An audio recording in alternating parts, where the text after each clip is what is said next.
బాలీవుడ్ ప్రముఖ నటుడు ధర్మేంద్ర మృతి అంటూ వస్తున్న వార్తలను ఆయన కుటుంబ సభ్యులు ఖండించారు.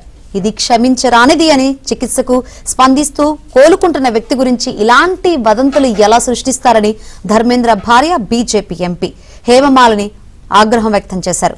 ఇది పూర్తిగా బాధిత రాహిత్యం అంటూ అసహనం వ్యక్తం చేశారు.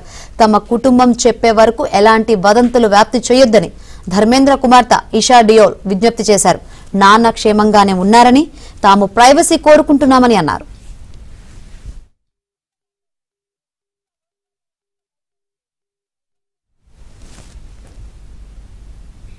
ఇది పూర్తిగా బాధిత రాహిత్యం అంటూ అసహనం వ్యక్తం చేశారు.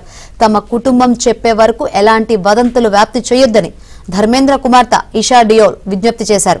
నాన్న క్షేమంగానే ఉన్నారని తాము ప్రైవసీ కోరుకుంటున్నామని అన్నారు.